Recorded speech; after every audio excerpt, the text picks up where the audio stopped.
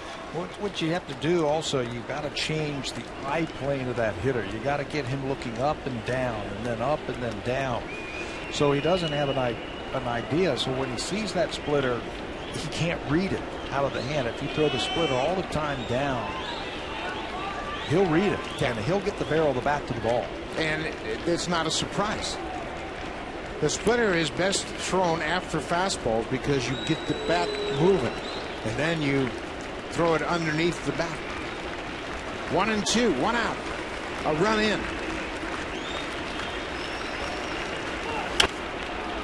Beat him with the fastball, 95 miles an hour.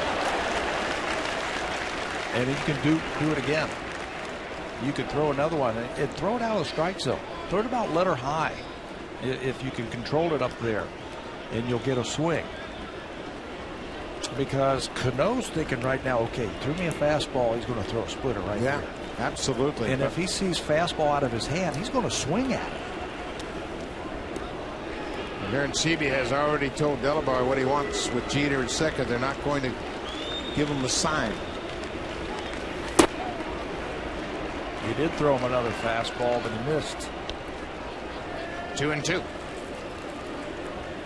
Jeter making sure the count is 2-2. Checking with the umpires. Yankees have scored a run. It's a 5-3 Blue Jay lead.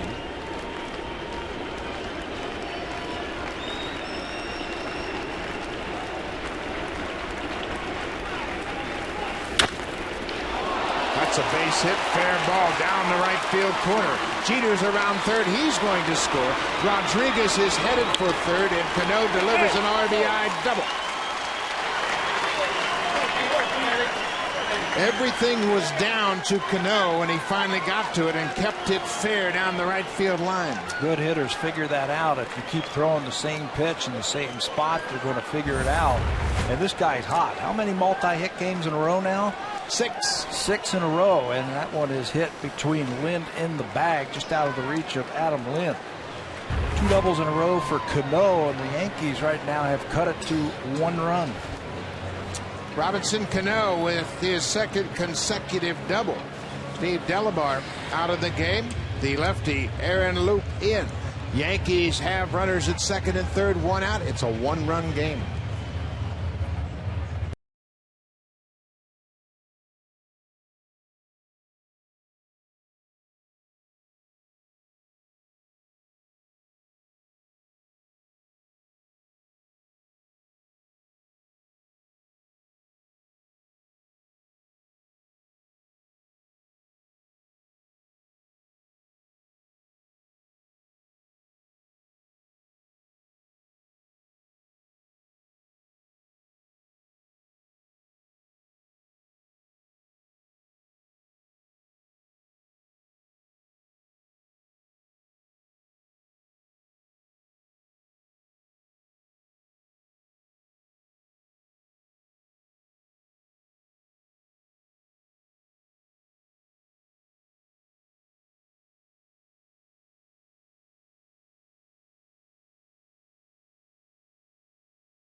Becomes the youngest player in the history of the game to put together a 30-30 season, 30 homers and 30 stolen bases.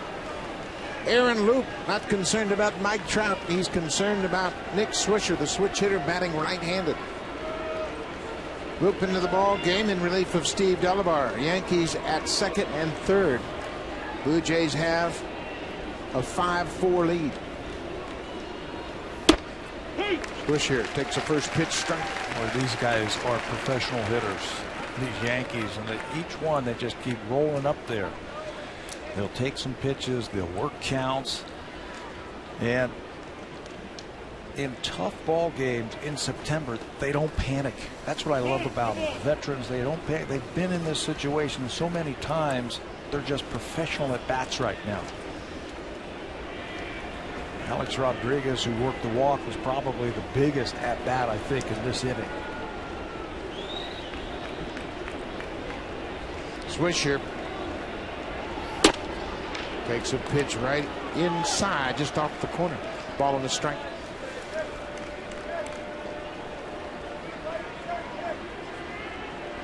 Swisher, it doesn't really make any difference which side of the plate he hits. He's hit 264 and 265.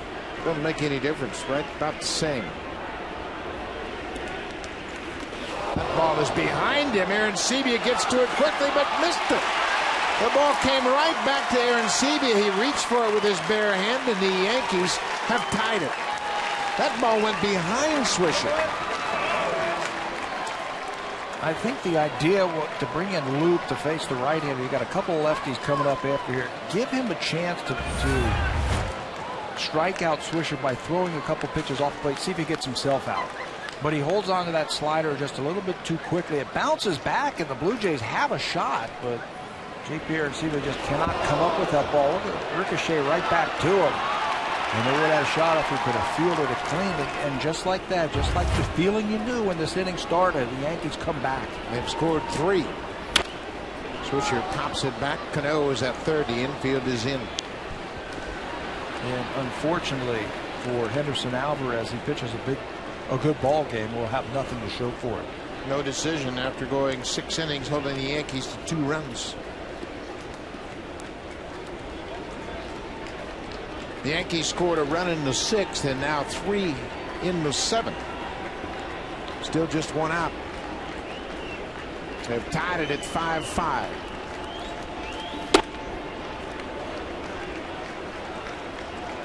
Full count. Curtis Granderson, a lefty, on deck.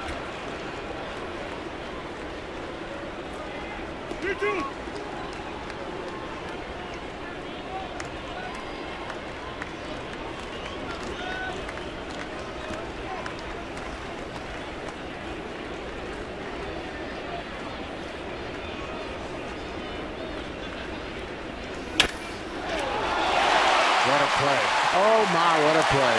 Junel Escobar went to the backhand, speared the line drive, flips to third to end the inning. He saves a run and ends the inning with a terrific defensive play in support of Aaron Loup.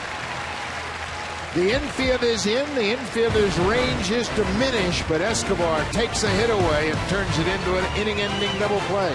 But the Yankees have tied it.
And you can bet there's a lot of scoreboard watching all around baseball right now. The Yankees have tied it up. They scored 1 in the 6th, 3 in the 7th.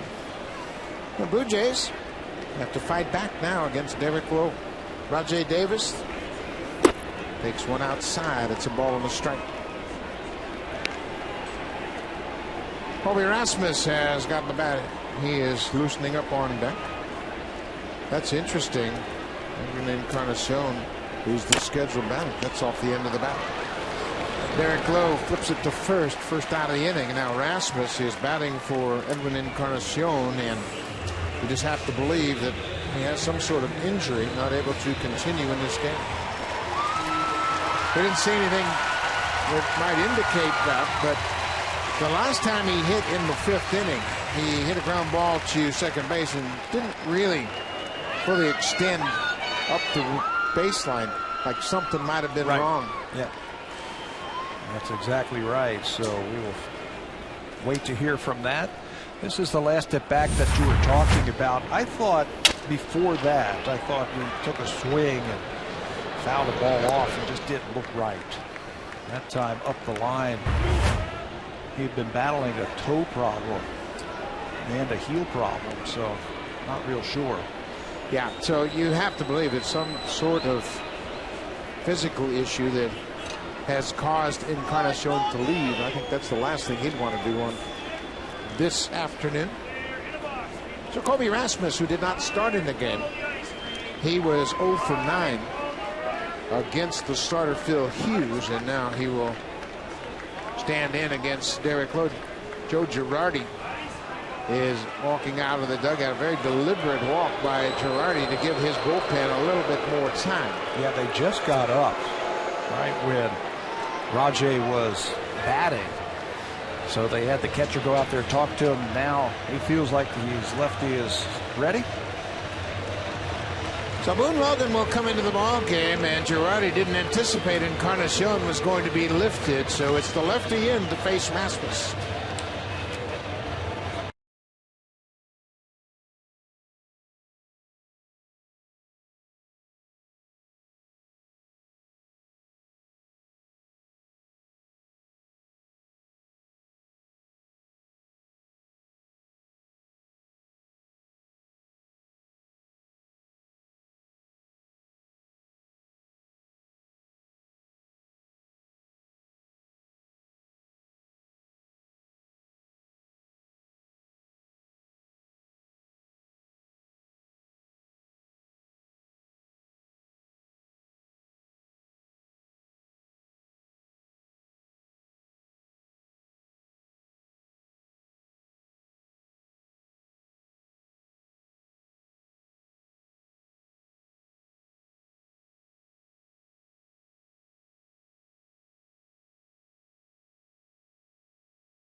At the Oakland Athletics. Oakland staged a dramatic comeback in yesterday's ball game. They scored 2 in the 9th to tie it, and Brandon Moss hit a 3-run home run in the 10th to win it. In that ball game, you will see Tally Malone against Erasmo Ramirez. That's the starting pitching matchup. And they are getting better and better. Those games are getting fun. Boone Logan, 79 games now for this season. Joe Girardi has used him a lot, and he has come through for him. 383 earned run average. This ties Mike Stanton for the most appearances by a Yankee left-hander in their history. Stanton did it in 2002. Boone Logan now here in 2012. So Rasmus into the ball game as the pinch hitter against Logan. Colby is 0 for 4. That's the good approach as a pinch hitter. get up there and turn it loose. Yeah, first strike that you see, he's trying to hit it hard. There are his numbers, Rasmus, this year against the Yankees. A lot of strikeouts.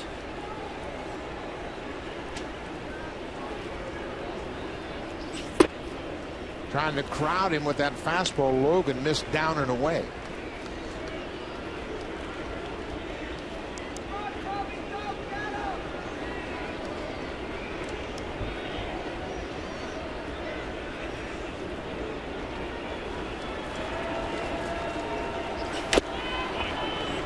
Another fastball at 94. Logan's got a big arm fastball, a good breaking ball. Yeah, that's where he'll get a lot of his strikeouts. He'll challenge you up and in, up, and then drop that slider on you. Rasmus is an everyday player. Didn't pinch hit an awful lot. He's 1 for 5 as a pinch hitter this season. And Colby has 23 home runs. Stays on that breaking ball and pulls it foul.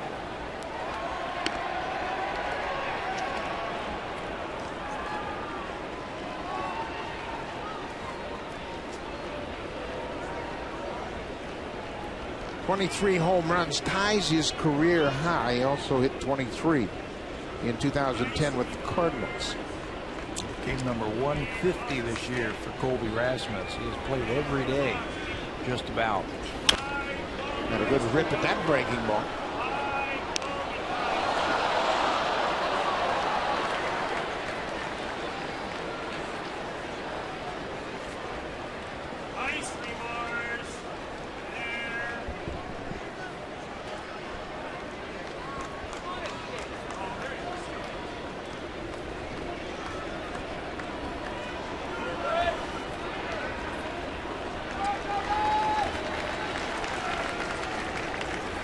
Another breaking ball and bounced in the dirt. We have just been informed that Edwin Encarnacion left with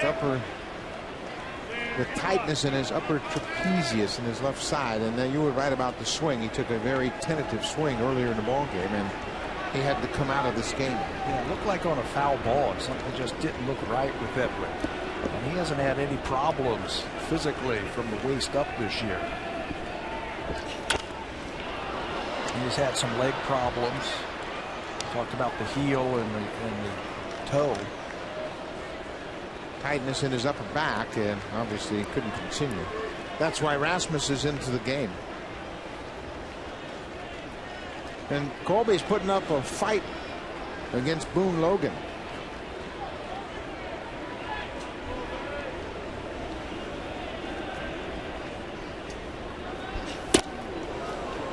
Logan missed inside. Colby's done a good job. Scored off a couple breaking balls. Took a tough breaking ball down and away. So next pitch will be the 9th pitch of this at bat. Joe Girardi got the matchup that he wants. He's got his left-handed hard-throwing lefty against a left-handed power hitter. Popped up over near the Yankees dugout. Swisher, Martin, and Martin went over the rail as he reached for it, and that shows you just how important every out of this ball game is. Every single out, you've got to give your effort on everything. Russell Martin, he always gives effort. Watch where this one lands, just out of his reach as he tumbles onto that railing. Yeah, he was fortunate that that railing is padded and it kept him from tumbling into the dugout, and then Swisher grabs a hold of it. And the Yankee bench making sure that Martin didn't fall into the dugout. So another 3-2 pitch to Rasmus.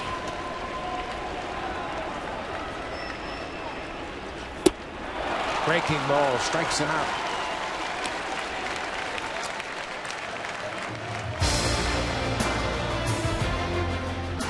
The all-new 2012 Honda CR-V. Yeah, it does that. Honda, the official vehicle of the Toronto Blue Jays.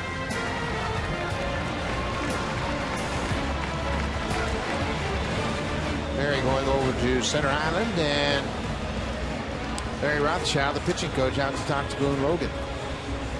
It's interesting, the pitching coach coming out in this situation. It's more about how you want to attack Yunel Escobar. Get him out, but don't give him anything good to hit. Yeah. Don't let this guy hurt you. Thanks, Coach. Usually when the manager goes out there, they'll make the pitching change. This is just some reinforcement right here. You've got a lefty on deck in Adam Lind. And that's the whole point of that conversation is, hey, you got 2 outs. Escobar's at the plate. Don't give in to him. You've got Lind on deck. So just a reminder that you don't have to pitch and challenge Escobar in this situation. Logan has never faced Escobar. And he has Lind in his book. Lind is just 1 for 11 against Boone Logan. So Larry Rothschild said, don't give in to Escobar here. And he starts him off with a big breaking ball. And the Yankees obviously more concerned about giving in to Escobar than they are to having Logan pitch to Lind. I think as a hitter, you got to have a feel for that. What you're going to try to do to you here. Now watch how they're going to pitch around the strike zone and see if they can't entice Escobar into chasing.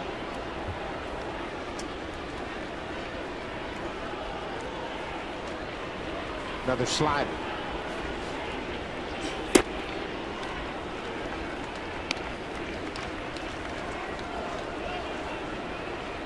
Yeah, this is obviously the approach, and you just can't allow Escobar to put the ball in play. You don't mind if he's at first base if you walk him, but you don't want him to hit an extra base hit.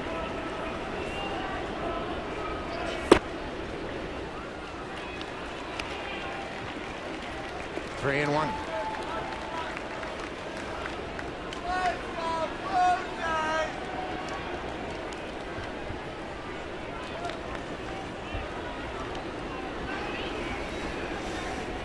Boone Logan facing the second batter since coming into this game, and throws a 3-1 breaking ball. Hard breaking ball in a good spot. He can throw another breaking ball right now and bounce it in the dirt. And if you end up walking him, you end up walking him, maybe you get him to swing at it. You see Martin patiently waiting for his pitcher to step on the rubber and get in for the sign. And that's exactly what they're going to do. And the appeal to Tim Welke, and Escobar gets the walk. And that's what the Yankees wanted. Don't give in to him, but if he wants to chase, we'll let him chase. But now they'll pitch to Adam Lind. Oriole Park at Camden Yard. They are now in the top of the 8th inning. It's 6-3 Orioles. And obviously they are keeping tabs on the Yankees Blue Jays score as well. The Orioles now are into their bullpen. Joe Saunders went 7 1/3, gave up 8 hits, just 3 runs. And again, Saunders didn't walk a batter. What a pickup by the Baltimore Orioles. Just another starter. Then goes after that first pitch. You can give an inning and pitch tough games in September and October. Former Blue Jay Zach Stewart started that game for the Red Sox. He went 2 2/3, gave up 7 hits and 5 earned runs. The Orioles scored 3 in the bottom of the first off Stewart. And now the Orioles are into their strength, the bullpen. Lind behind 1-0-1 and takes a fastball off the plate. Boy, you know that Lind is really geared up for this at bat. He knew exactly what Joe Girardi wanted. Pitch around him and work to Lind, and Lind would love to spoil that strategy. If he throws him that fastball away, we've seen him hit that ball the other way hard. There it was, just off the plate. I think that's where you have to look. If you're a left-handed hitter off of Boone Logan, everything is going away from him. So look out there. Try and hit a double into the gap. The outfielders are very deep in left field. Yeah, Ibanez is deep, almost on the warning track, but shaded toward the left field line. Unusual for a left-handed hitter, but that's the way Lind hits. Hits this ball off the end of the bat. Granderson in center makes the catch. The inning is over. They pitch around Escobar and get Lind. Boone Logan closes out the bottom of the 7th. We'll go to the 8th. It's a 5-5 game.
sunflower seeds of the Toronto Blue Jays.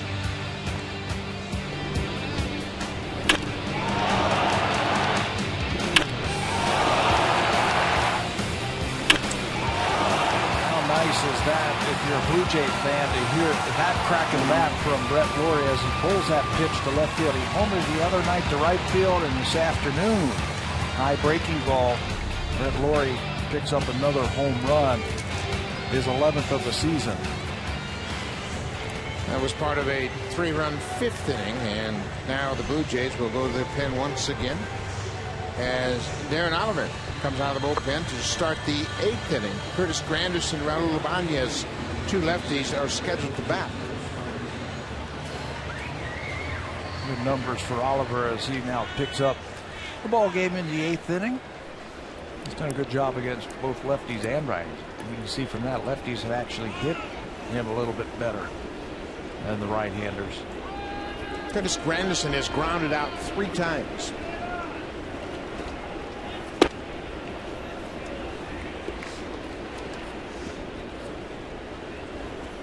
Oliver is the 4th reliever to work this afternoon.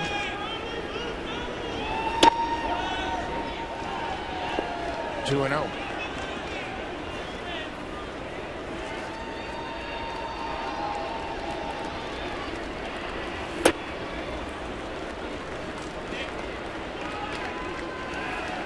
Three and 0 to the leadoff batter. Top of the 8th inning. 5-5 game.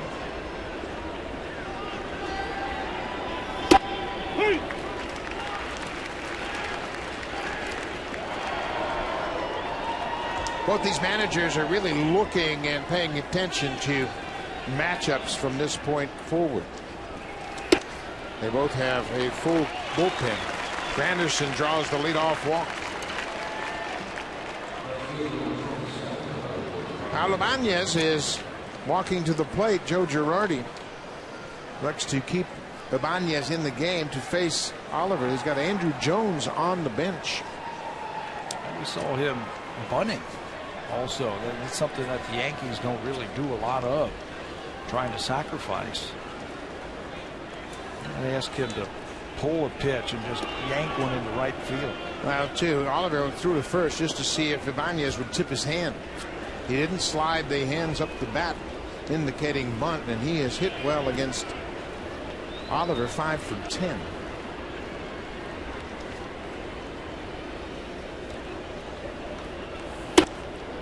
Swinging away. This is what we mean about managers really paying attention to the matchups. On the surface, lefty-lefty, you expect to see Andrew Jones, but Girardi's aware that Ibanez has had success against Oliver. Good numbers, and he's come up with some big base hits lately for the Yankees.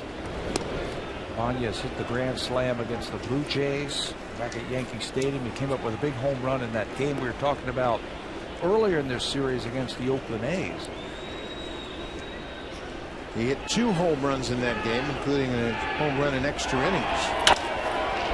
Here he has a base hit. Granderson had to hold up as Hechavarria had a chance to make a catch on the line drive, and then Granderson hustles into second. So the first 2 reach in the 8th. This copyrighted telecast is presented by authority of Rogers Blue Jays Baseball Partnership and may not be reproduced or retransmitted in any form. And the accounts and descriptions of this game may not be disseminated without the express written consent of Rogers Blue Jays Baseball Partnership. A lot of chess moves here as John Farrell comes to the mound and Curtis Granderson walks. Ibanez singles, and it'll be a new pitcher for the Blue Jays. 2 on, nobody out. Brandon Lyon into the ball game.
first reliever for the Blue Jays to come into this ballgame is Brandon Lyon, making his 65th appearance of the season. Yankees have runners at first and second, nobody out, and Russell Martin, the catcher, is at the plate. He's being asked a lot right here. First and second, nobody out, but he's got a good ground ball percentage. 44% of the ball's on the ground, and a good strikeout to walk ratio. Blue Jays are expecting a bunt from Russell Martin. Lind is really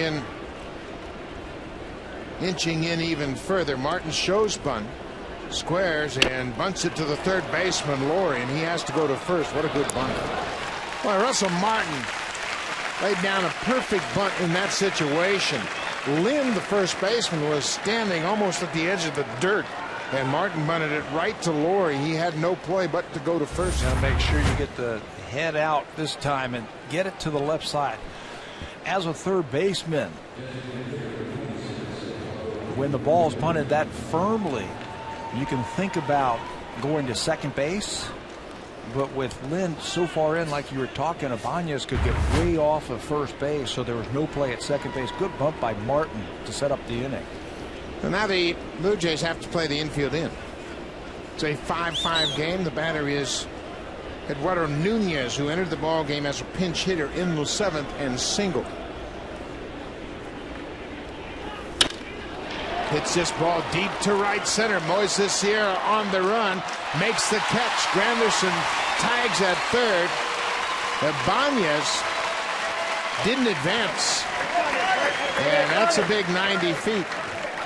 But Granderson, who got the leadoff walk from Darren Oliver, scores on the sac fly off the bat of Nunez, and the Yankees have a 6-5 lead. What a real nice play by Sierra. He was shallow in right field. As Gardner now comes in to pinch run for Ibanez, and he goes full bore over the shoulder, catches the ball. A little indecision by Ibanez at second base. You got to stay right around that dirt area, so if he catches it, you can tag and move up. If he misses it, even though you're around that dirt area, you're still going to be able to score. Yeah, that's not a good play by Ibanez, but now he gives way to the pinch runner, Brett Gardner. Jeter batting with 2 outs. Yankees have taken a 6-5 lead.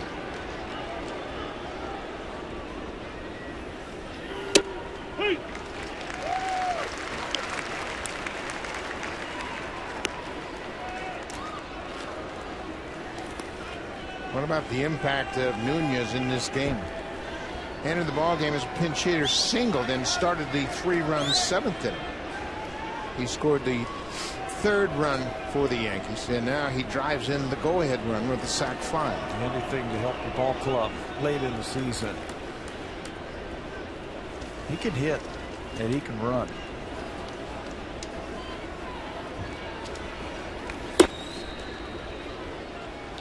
Fine misses. It's a ball on the strike to Derek Jeter. You know, I think if the Yankees want to make up those 90 feet right now, I think they can do it with Gardner at second base. And Blue Jays are not holding them on. Look how far Echeverria and Escobar are playing. And if he wants to steal third base, I think the Blue Jays are giving it to him.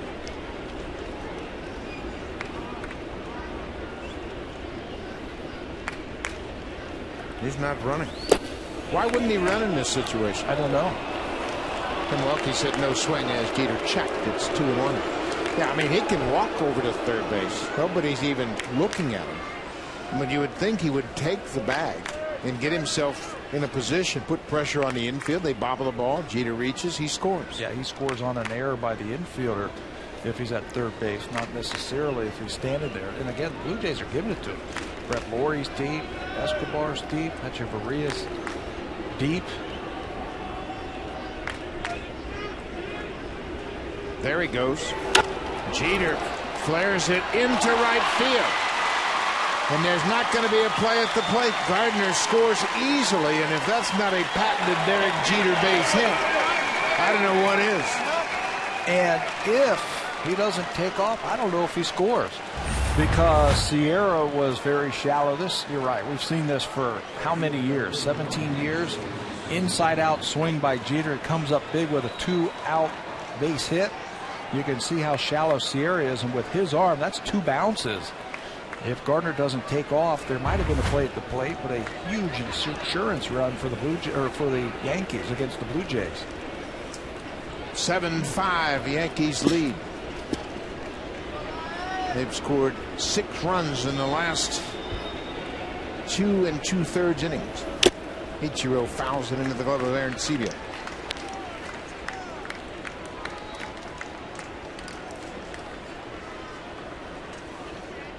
These veteran hitters have come through late in the ball game. Derek Jeter has 3 hits from the 5th inning on. Robinson Cano, pair of doubles from the 6th inning on.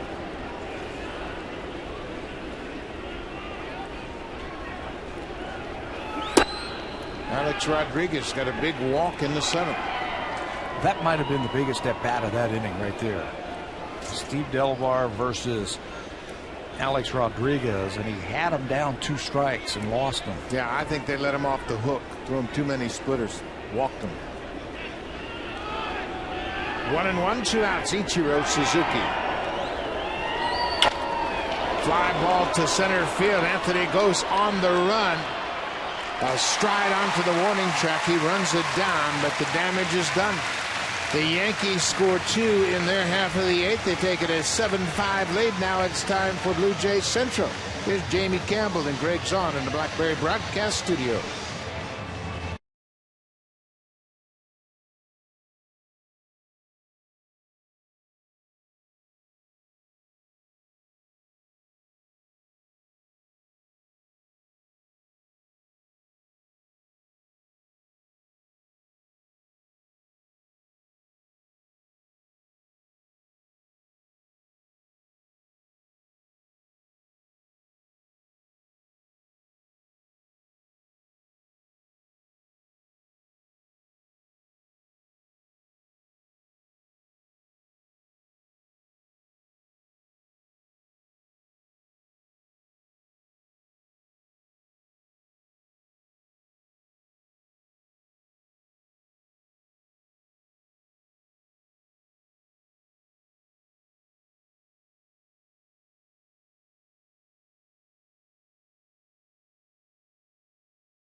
There are 5 ways to win this year, including a grand prize draw for Canada's largest LCD TV, a 90-inch Sharp Aquas.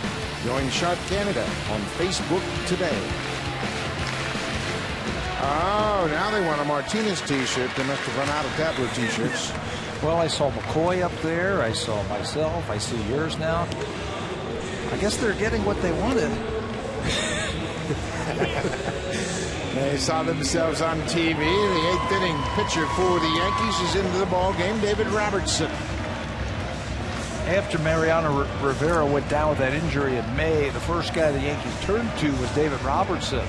And he's got great stuff, but the closing just didn't work out for him. So they moved him back into the 8th inning. Rafael Soriano took over the closer's job, and it's been locked down from the 8th inning on. Brett Gardner stays into the ball game after he pinch ran for Ibanez, and he will take over in left field.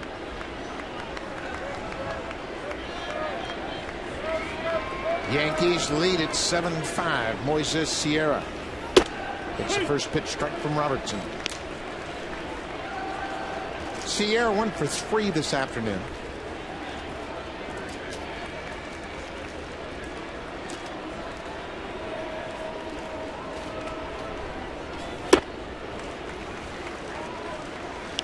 Robertson quickly ahead with 2 fastballs, 0-2. Got a couple of pitches that he can work you over with. He's got a very good curveball that he can strike you out with, and his fastball's got a little tail on it, a little cutting action. There's the curveball for the first out. 3-pitch strikeout for David Robertson. Late movement, and it's a hard curveball. You don't have a whole lot of time to react to it. You got to see it out of his hand. And that time he picks up the strikeout. J.P. Arencibia.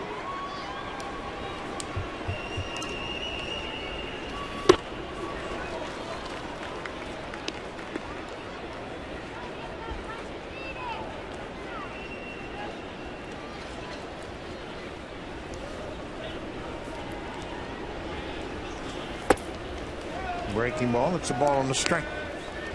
David Robertson into the ball game in the 8th inning. He struck out Moises Sierra on 3 pitches. And Rafael Soriano, the closer. Joe Girardi is not about to take any chances, so he's got Soriano already up and moving around in the bullpen. We saw Robertson the other day here in Friday's game, and just didn't look right. He wasn't getting his breaking ball over. The fastball didn't have the zip that we've usually seen. He pitched an inning, gave up a hit. He also had a walk and a strikeout.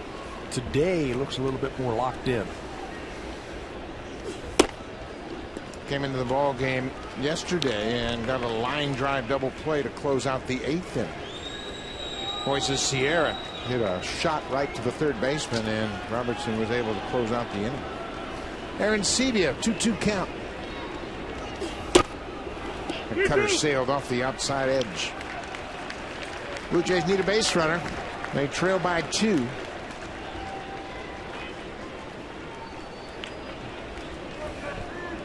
Danny Echeverria 0 for so far this afternoon.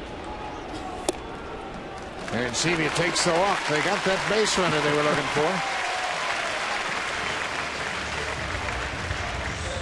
Just a reminder, more baseball coming up next on Sportsnet 1. Seattle will be at Oakland. They wrap up that series as Oakland continues to push toward the postseason. Oakland will send the left-hander Tommy Malone to the mound against the right-hander Erasmo Ramirez for Seattle. Oakland's playing with an awful lot of confidence right now. They got all home games left also. They welcome in Texas. And Danny Echeverria lifts a high pop-up. Ichiro Suzuki drifts into foul territory, and there's a chance Echeverria will have his 10-game hit streak come to an end. He's 0 for 4.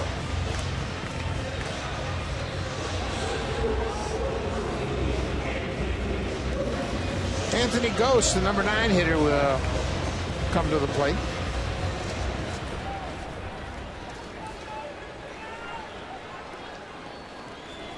It's about time for Ghost's second home run, I think. Yeah, get one of those cut fastballs, but don't have a long swing. Have a short swing. Robertson will supply the power. That's what George Brett always used to say. Don't try to hit it far. Try to hit it hard. And if you hit it hard, chances are it will go far. 2 outs. It's a good curveball. You know, we saw how far Anthony Ghost could hit it. He's got a little pop in that bat. His first big league home run in Boston was a no-doubter to right field. And right field is a cab ride from home plate at Fenway Park. And if you ask him, just took a nice easy swing and it went deep. Another curveball. He bounces it foul.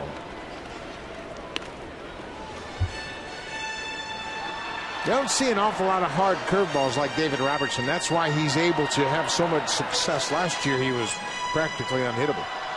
He had a perfect season for a setup man. 100 strikeouts coming out of the bullpen. 100 strikeouts. What a weapon. Another 0-2 pitch. Another curveball. Strike 3 call. David Robertson comes out of the Yankees bullpen, strikes out a pair, and it gets Anthony Ghost to end the 8th inning. We'll go to the 9th. The Yankees holding on to a 2-run lead.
Price looking for his 20th win. And Jason Frazier comes into the ball game. His 50th appearance of the season. Pretty impressive for Frazier. 240 righties, 254. He's been solid this season for the Blue Jays. After he has come back from the Chicago White Sox, he will face veteran hitters that he has seen a lot of. Rodriguez, Cano, and Swisher. Frazier, good fastball, nice little split. Nice time mound. Looked like he could have used his fastball just a little bit more. He had a little bit pop and he didn't use it. Alex Rodriguez will start things off for New York. We are in the 9th. Yankees have a 7-5 lead.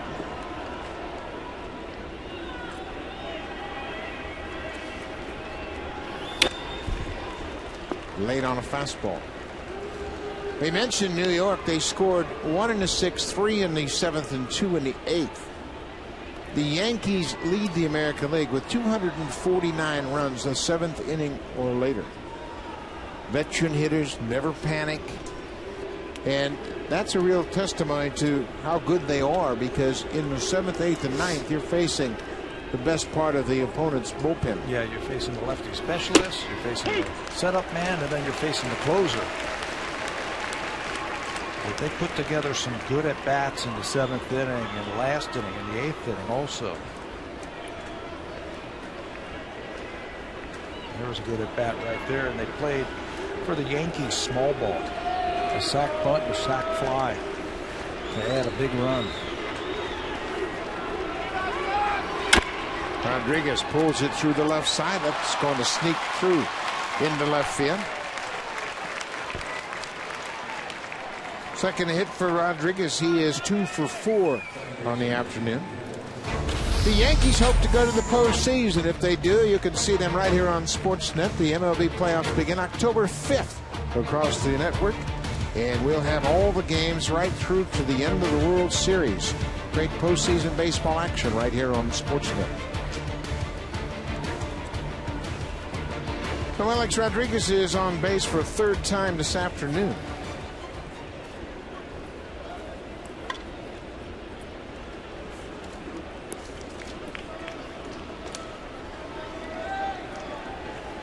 Frazier pitched on Friday night and didn't record an out. Gave up 3 hits, 2 runs, walked a batter. Cano bunts it up the third baseline. This is a base hit. So Robinson Cano picks up a base hit. 1st and 2nd, nobody out. Let's check in with Jamie Campbell.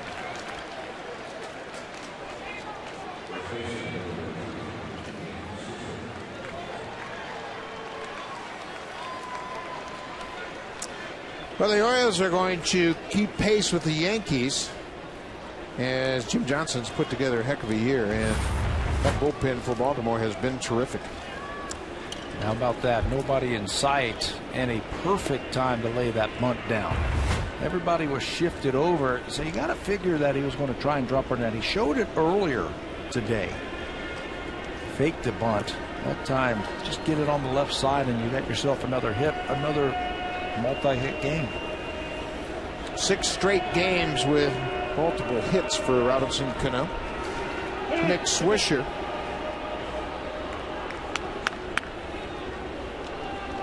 First baseman has gone 1 for 4.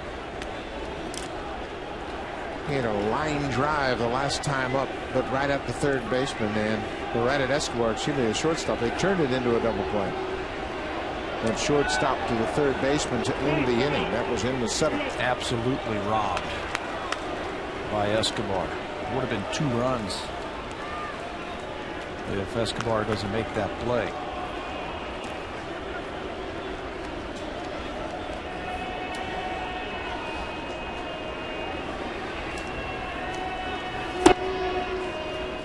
Ball just missed downstairs. You can see Frazier's reaction suggesting he thought that was a strike.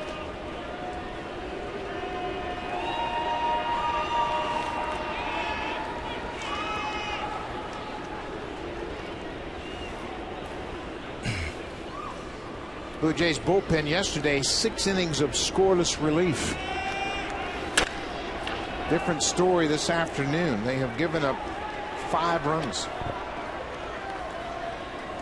Had a couple of pitchers that did not record an out that ended up not pitching an inning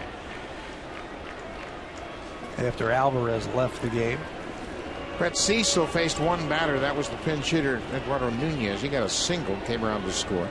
Delabar worked a third of an inning, 2 hits and 2 runs. He walked a batter. Loop got the line drive off the bat of Swisher. And then Oliver, he gave up a hit and walked a batter, and both his runs came in to score. 2-1. Rodriguez at second, Cano at first.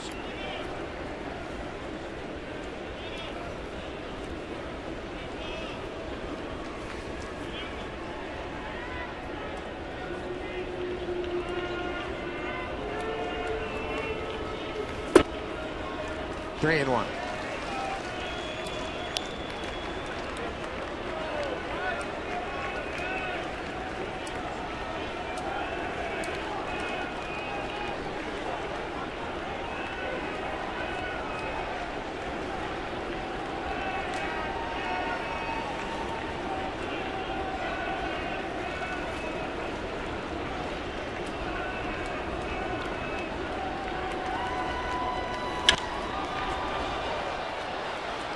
The full count as Swisher pops it high into the seats behind the Blue Jays dugout. He's become a very reliable RBI guy.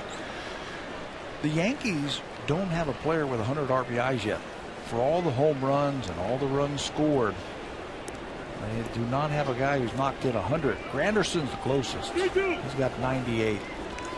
Swisher's right behind him. Started this day with 92. Cano's up there. Mark Teixeira's up there. I would think that they would have at least one guy. Swisher takes the walk, that'll load the bases. The first 3 reach against Jason Frazier. Curtis Granderson, 40 home runs, and you can see Cabrera has tied Josh Hamilton atop the leaderboard for home runs in the American League. Edwin Encarnacion, who left this game with stiffness in his upper back, has 42. Dunn of the White Sox has 41, and then Granderson. Not the guy you really want to see after you walk the bases loaded. Infield has to come in now. Granderson is looking for that first pitch fastball. Yankees have hit 10 Grand Slam home runs this season. The infield is in, nobody out. First pitch fastball, 93, down and away. Blue Jays already trailed by 2. They can ill afford to fall any further behind.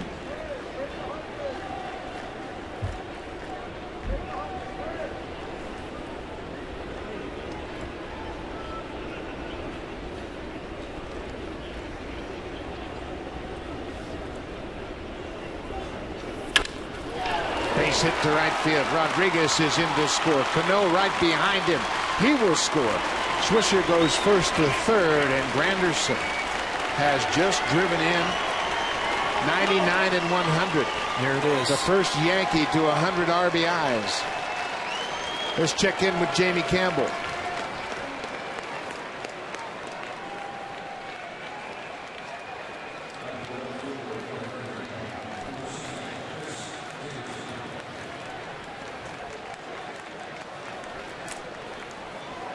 Very interesting development, and there's not a whole lot of give up in that Angels lineup for sure. Torrey Hunter, the leader of that ball club.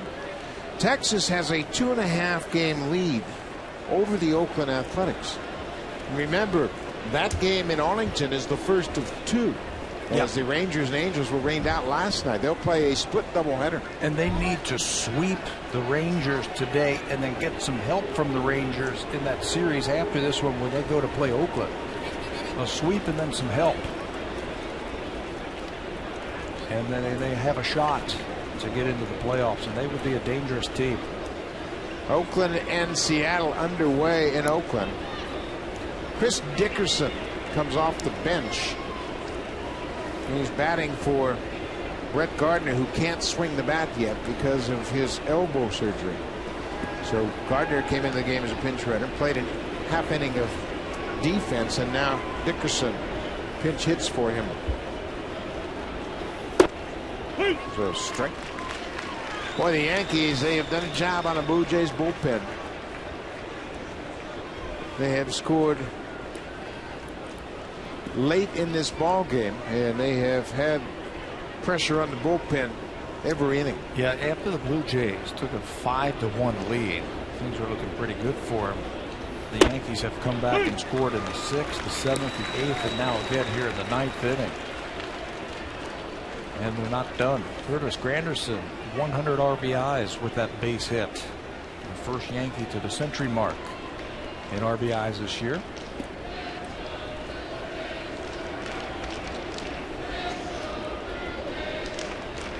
Oh, 0-2 to the pinch hitter, Chris Dickerson.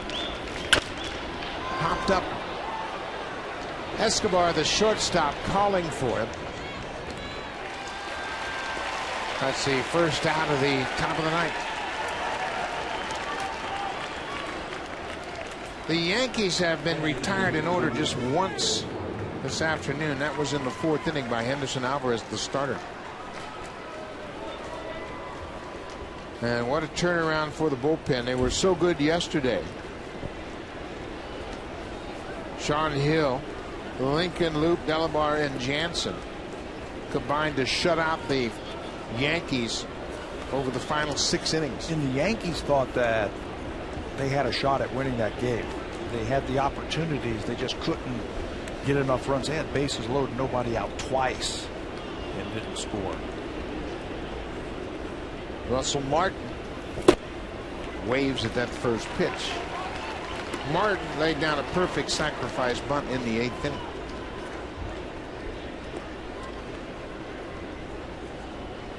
Swisher at third. Granderson at first.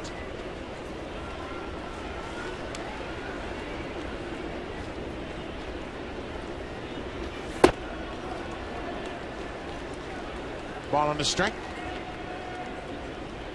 Well, the Yankees are aware, of course, that Baltimore has won. They have to win this game to keep pace. And then they'll both have 3-game series to wrap up the season. The Yankees will go home to take on the Boston Red Sox. Interesting pitching matchups for the Yankees.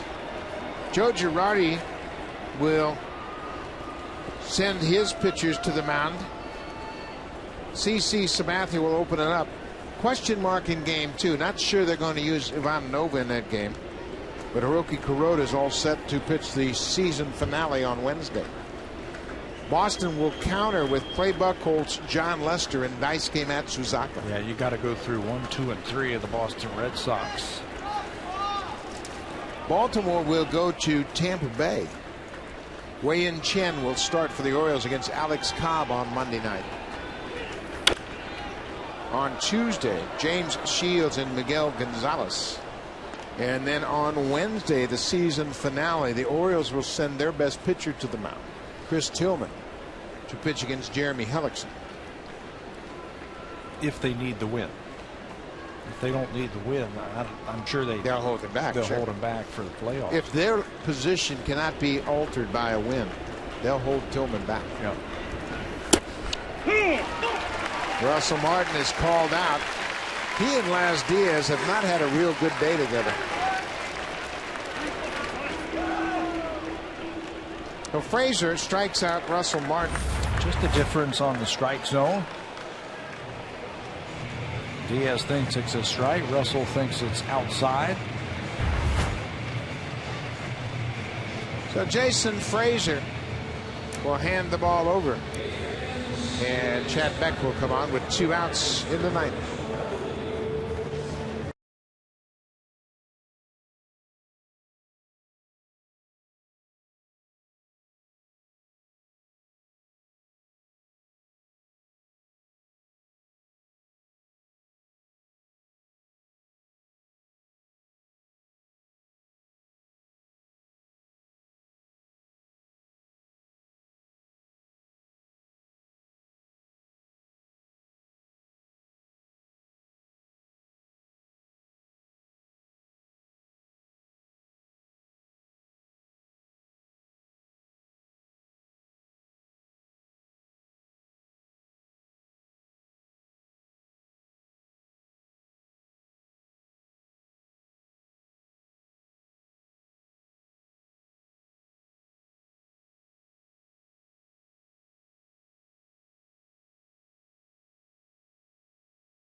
Have a 2-game advantage over the White Sox. The White Sox are currently losing to Tampa Bay, top of the 7th. And the Tigers are trailing bottom of the 7th in Minnesota. Chad Beck coming out of the bullpen, 2 outs, top of the 9th. 7th relief pitcher for the Blue Jays.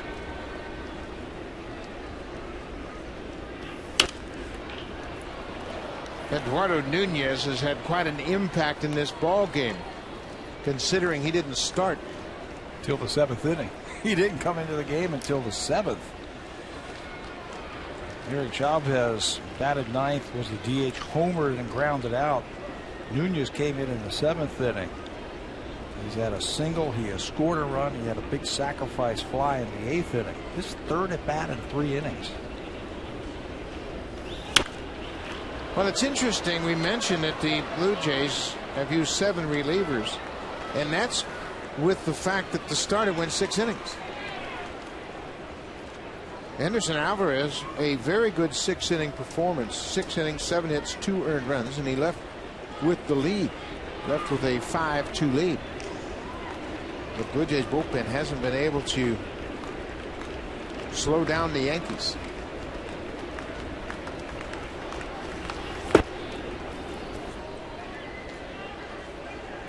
Yankees have 9 runs on 15 hits. And they did all their damage late in this game.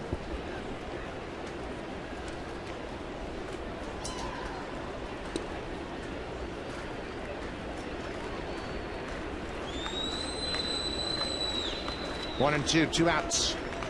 Swisher at 3rd, Granderson at 1st. Nunez hits it hard, backhanded by Escobar, and Nunez is out by an eyelash. Good strong throw by Escobar that ends the top of the 9th.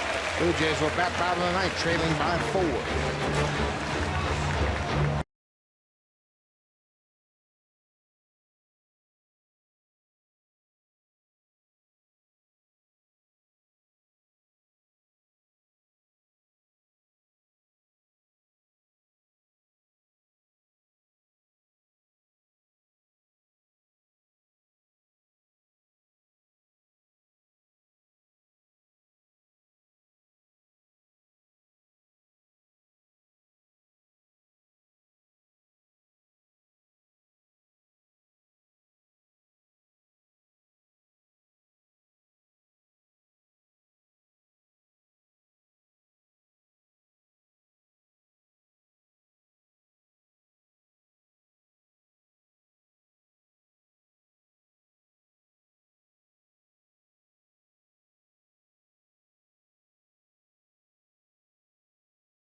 Mariano Rivera was shagging out in right field.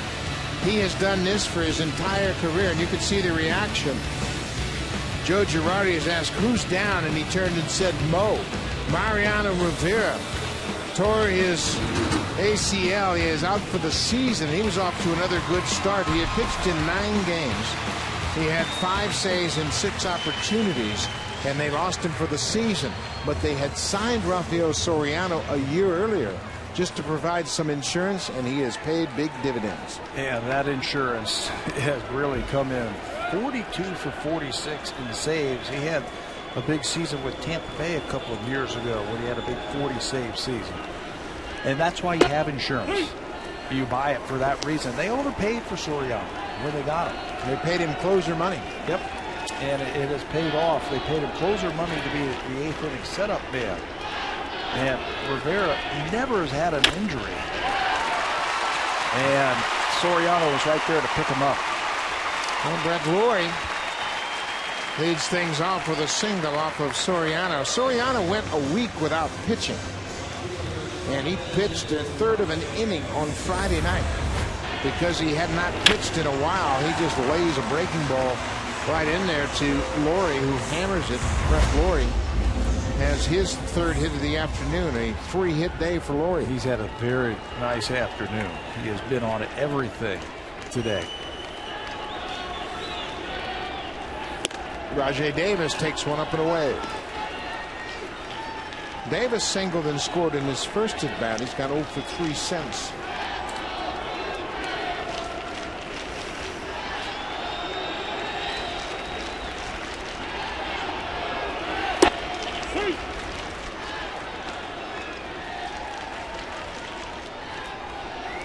Well, Blue Jays got the right part of their order up.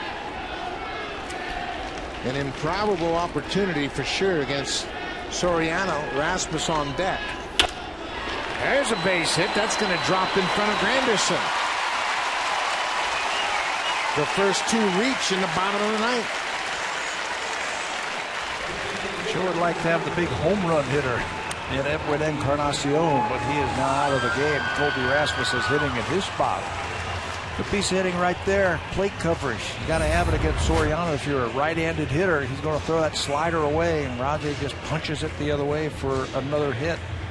What a series he's had against the Yankees. Sure has. He had 7 straight hits. He has 9 hits in the series, and he only played in the final 3 games. Davis averaged at .258 with 2 more hits this afternoon. Colby Rasmus entered the game in the 7th inning as a pinch hitter for Edwin Encarnacion, who left with stiffness in his upper back. Rasmus had a prolonged at bat against Logan, eventually struck out. He goes after the first pitch. We have seen this throughout the years. Closers come in non-safe situations and just don't have the adrenaline flowing. They need this game. And understatement of the year. Okay. Joe Girardi is not taking any chances. No, that's why he's got Soriano in. So you think, well, can't somebody else start the inning? And if they get into trouble, you can bring Soriano in? I think you don't even take chances. No, not at this time of the year. And you don't want to bring Soriano into a tight situation. Let him have that whole inning to work. And now he falls behind 2-1. I tell you what, he sat for a long time, 7 days he didn't pitch, and then he worked a third of an inning, and then Girardi did that by design. That was on Friday night. The Yankees had a big lead, 11-4, and he brought Soriano in, and Soriano walked the first batter he faced, Lynn, before he got Escobar. They needed to give him a little bit of a blow because when we were in New York, I think he had worked something like 4 straight days. And one of those days was the 2 ends of a doubleheader, saving both of them. Yeah, he has worked a lot and done a terrific job for them. But right now, he's on the verge of bringing the tied run to the plate. Laurie started it off single to center. Davis followed suit. Escobar on deck. He's been on base 3 times. He's got a double and a single, and the bases are loaded. Just like that, Blue Jays will bring the tying run to the plate. Hey, fans, keep watching with the bases loaded. We're a grand slam away from awarding an 80-inch Sharp Quadron Aquas LCD TV. To enter, visit hitahomerun.sharp.ca. Sharp, big is too small a word for it. Well, the Yankees that have hit 10 grand slams this season now are a grand slam away from being tied up.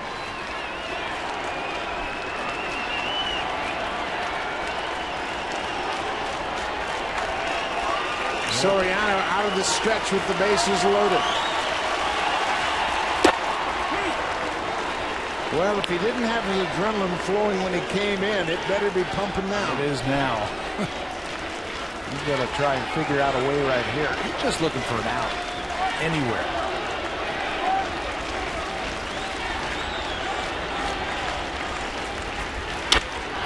On the ground, Jeter to second, for one, back to first, double play. He got 2 outs. Rory comes in to score, but the Blue Jays are now down to their final out.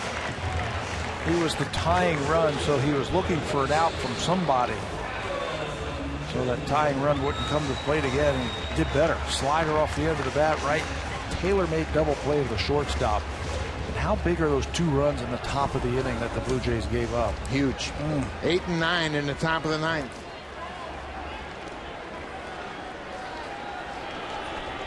Alex Rodriguez got a leadoff single. He came around to score. Cano singled. He came around to score. Curtis Granderson drove in 2 to give him 100 RBIs in the season. Lynn takes one inside.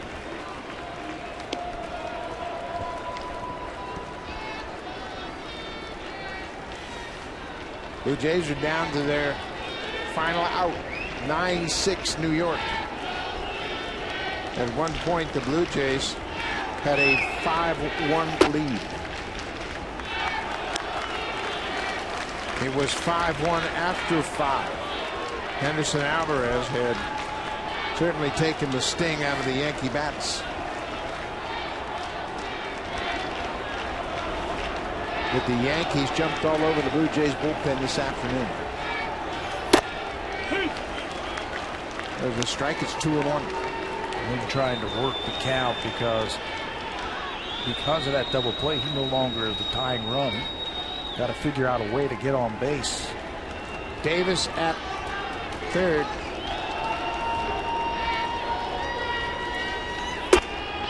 Missed with that breaking ball. Tried to catch the outside corner. It's 3-1.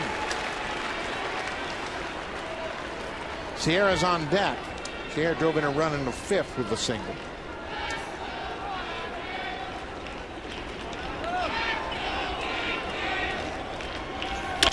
Then bounces it towards second. This should do it. Cano to first. The Yankees win.